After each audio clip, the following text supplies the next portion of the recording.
C'est après que Jésus ait envoyé ses disciples en mission, ils reviennent et ils sont très contents, ils disent au Christ, les mauvais esprits nous sont soumis. Et Jésus répond, je voyais Satan tomber du ciel comme l'éclair. Je vais au présent, Jésus tombé du ciel. Mais c'est une phrase importante parce que Satan joue un rôle essentiel dans les évangiles et joue un rôle essentiel dans mon livre. Et Satan, depuis des siècles, au fond, est évacué de la prédication chrétienne où seules les églises marginales parlent de Satan, mais la plupart des grandes églises catholiques et protestantes éliminent un peu Satan. Ou même, comment dirais-je, les programmes de démythification moderne dans le genre du théologien Bultmann ne démythifie même pas Satan, car il est entendu que Satan ne fait pas vraiment partie des évangiles. On l'a complètement éliminé, un peu comme les textes apocalyptiques. On a l'impression que ça ne fait pas vraiment partie du message de Jésus. Ou plus personne, d'ailleurs, ne cherche à essayer de penser les évangiles comme une véritable unité. Et je pense qu'il est possible de changer tout cela et de montrer que Satan est essentiel dans les évangiles si on prend toutes les grandes propositions sur Satan et si on essaye d'en faire la synthèse.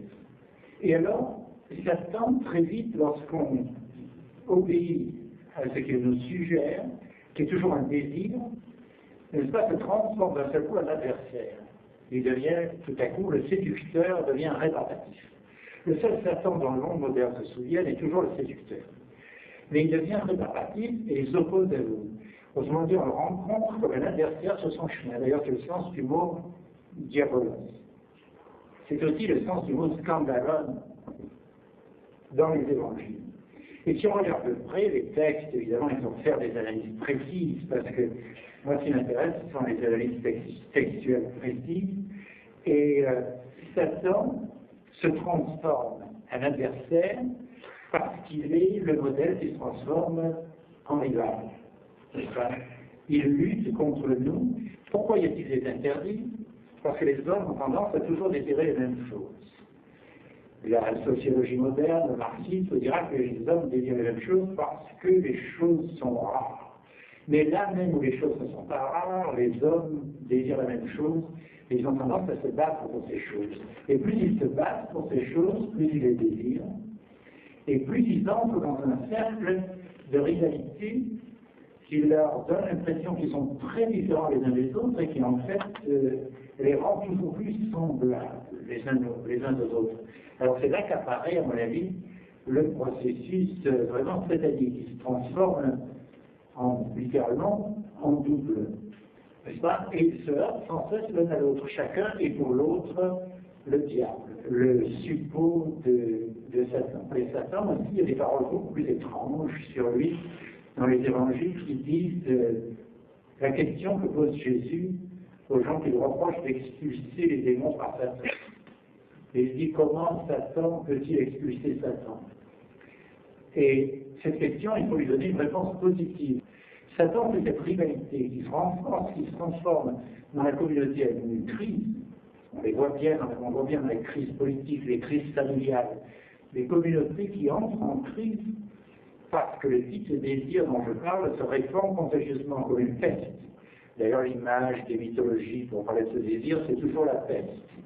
Mais Satan expulse de Satan, car finalement, ce désir, à partir d'un processus qu'il faudrait décrire très précisément, et que je n'ai pas le temps de décrire précisément, il y a tendance pour ces désirs qui paraissent tous fixés sur un même objet, mais qui très vite se détournent vers l'adversaire lui-même, deviennent des conflits, et ces conflits ont tendance à se concentrer et finalement à se réduire à un seul adversaire.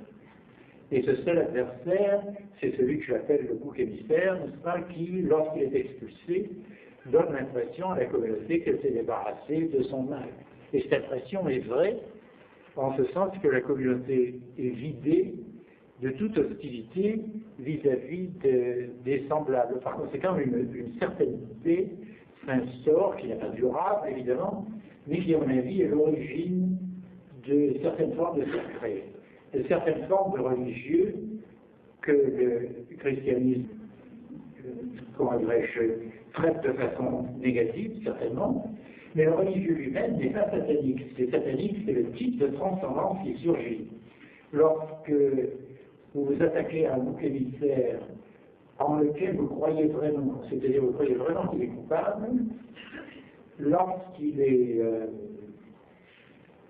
tué, expulsé, rejeté, comme le dit, tout le monde imagine qu'il était vraiment responsable de la crise de la cité. Je pense que le mythe de Oedipe n'est rien d'autre. Le mythe de Oedipe consiste à croire que l'individu a tué son père, épousé sa mère, et qu'il est responsable de la peste dans la communauté. À partir du moment où on expulse violemment, cette violence est d'ailleurs plutôt mitigée dans le mythe d'Oedipe, mais on la voit quand même, à partir du moment où il est expulsé, la cité est guérie. Et alors il y a tendance dans les communautés primitives à diviniser ce méchant bouc émissaire. Le sacré archaïque est essentiellement à la fois le meilleur et le pire. Et le personnage sacré est toujours celui qui amène le mal, amène la peste. D'ailleurs, Apollon est tout à fait du même genre, Dionysos aussi, et qui l'enlève lorsqu'il s'en va. Et il s'agit de le chasser. À mon avis, les mythes sont le récit de cet événement, de cette réunion de toute une communauté contre l'adversaire, qui est transfigurée par la croyance des individus qui croient en ceci. Les rites sont la répétition de ce phénomène afin d'empêcher la violence de revenir dans la cité. Autrement dit, les rites ont une fonction réelle. Les gens qui se livrent à des rites croient qu'ils ont affaire à un Dieu, mais en même temps, ils ont l'expérience d'un salut qui vient d'une violence collective qui a réussi, en ce sens que l'adversaire a été chassé et la paix ensuite est revenue. Les rites sacrificiels consistent à toujours refaire ceci, n'est-ce pas, afin de chasser toujours la violence des communautés. Cette violence revient toujours parce qu'elle est naturelle à l'homme.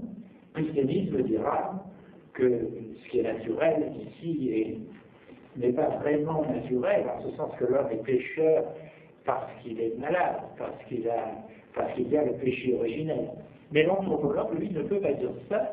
Et à mon avis, la véritable anthropologie serait celle qui reconnaîtrait que ces phénomènes sont normaux dans les sociétés archaïques. Toutes les sociétés archaïques ont des mythes, toutes les sociétés archaïques ont des rites sacrificiels.